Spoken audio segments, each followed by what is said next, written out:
Good morning, first grade students. I hope you had an amazing weekend and really enjoyed the topic last week of what is your favorite, where we call our family members and we figure out what was their favorite sport, activity, or just favorite food to eat, and using different types of graphs to figure out what was their favorite thing and completing a sentence frame with that information.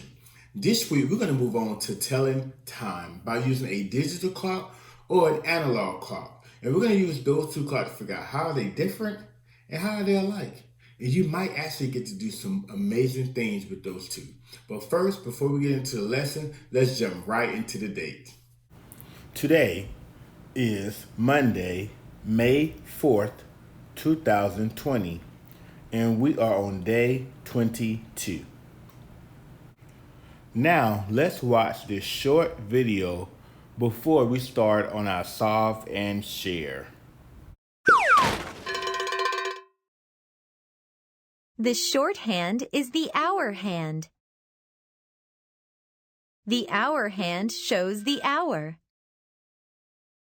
What number is the hour hand pointing to?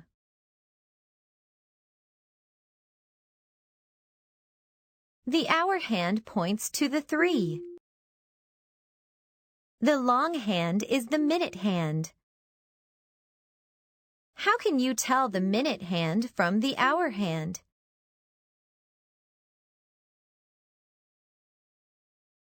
The minute hand is longer. The hour hand is shorter. What number is the minute hand pointing to?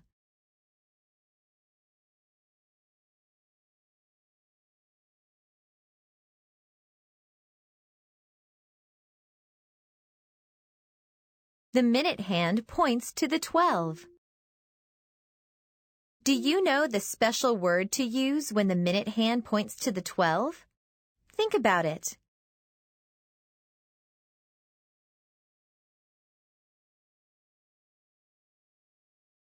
When the minute hand points to 12, we say o'clock. How do you know what time the clock shows?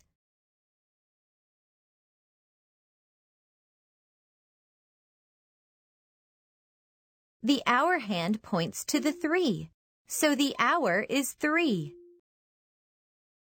The minute hand points to the 12, so you say o'clock. When you put them together, you say 3 o'clock.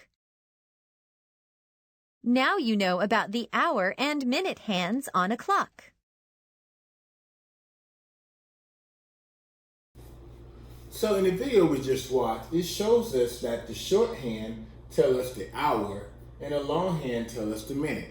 And anytime that the minute hand reaches to 12, it tells us o'clock. So right here, we move our hand over to 4. This shows me that it is 4 o'clock because I have my long hand at the 12 and my short hand at the 4. If I was to continue to move this hand, we have the minute hand at the 12 and the hour hand at the 6. So this shows that it is 6 o'clock. So you can use this clock that was in your packet, cut it out, to let you see what time it is before we solve all our problems. So knowing that the shorthand tells us the hour, and the long hand tells us the minute, or o'clock, we can use this to solve our solve and share. So let's read it. Look at the clock. Real says this clock shows 12 o'clock. Pat says this clock shows 3 o'clock. Do you agree with Rita or Pat? Tell why. So, I know from watching the video, it tells me that in order for it to be 3 o'clock or 4 o'clock or 5 o'clock, the minute hand have to be on 12. And I know that the minute hand is longer than the hour hand. So looking at my problem, this hand seems to be longer. So I know this is going to be my minute hand. So if that's my minute hand, I know the short one has to be my hour hand. So by looking at this problem, I can already tell that if this is my hour hand, that means it's going to be 3 o'clock. Because I use my context clues to know that my minute hand is always my longer hand, and my short hand is my hour hand is my short hand. So since my short hand is pointing towards the 3, that means that it is 3. And then find my minute hand and figure out where it's at, and just point to the 12, which shows me that it is 3 o'clock. So I will put I agree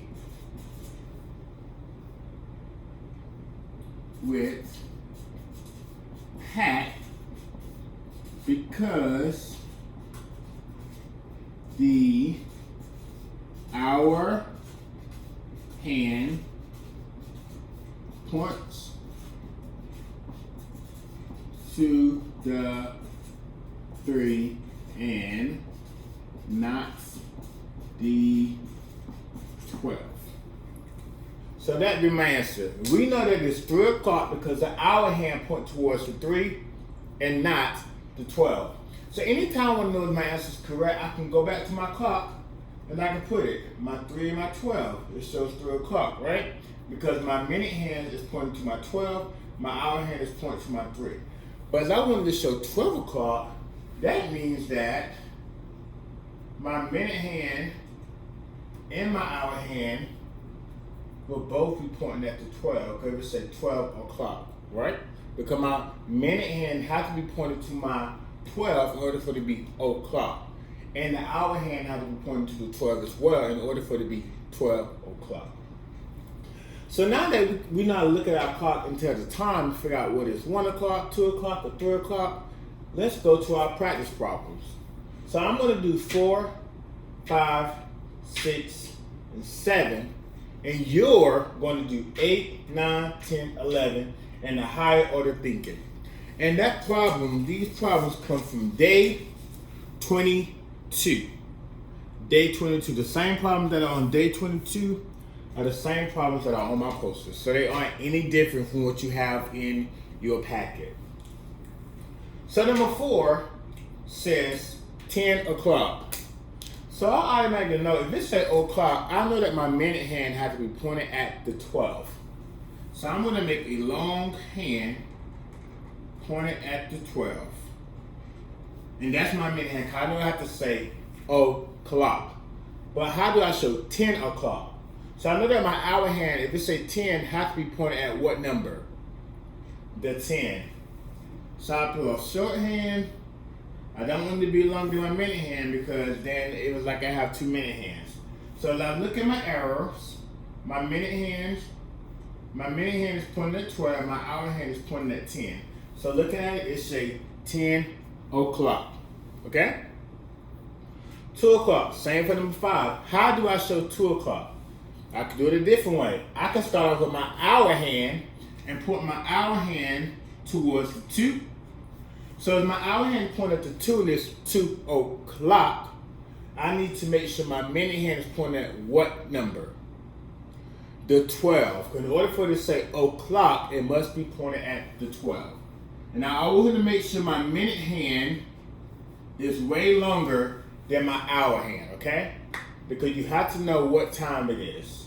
This is short. My hour hand is shorter than my minute hand, okay? Number 6. Once again, now it says 11 o'clock. So I'm going to take my short hand. I'm going to point it at 11. But my long minute hand is pointing at 12 to show 11 o'clock. Once again, my hour hand is shorter than my minute hand, okay? And then the last one say 12 o'clock. Now we just talked about that one a little bit just now with our moving clock. So in order to show 12 o'clock, that means that my hour hand and my minute hand have to be pointed at 12, because in order for it to say 12 o'clock, the minute hand has to be pointed at the o'clock, and the 12 means the hour hand has to be pointed at the 12. So that means I'll have to do long hand and then short hand. So you're just two arrows coming out the same line. And that shows 12 o'clock. So I will post this picture at the end of the video for the parents that might not have the packet yet. You can just copy these problems. They can do it on a regular sheet of paper. Or if you have it, like I mentioned, it is on day 22. And remember, you can use this clock so you can see what your time will look like versus right before you actually answer the problems, okay? And remember, you're going to do problems 8, 9, 10, 11, and the higher order thinking.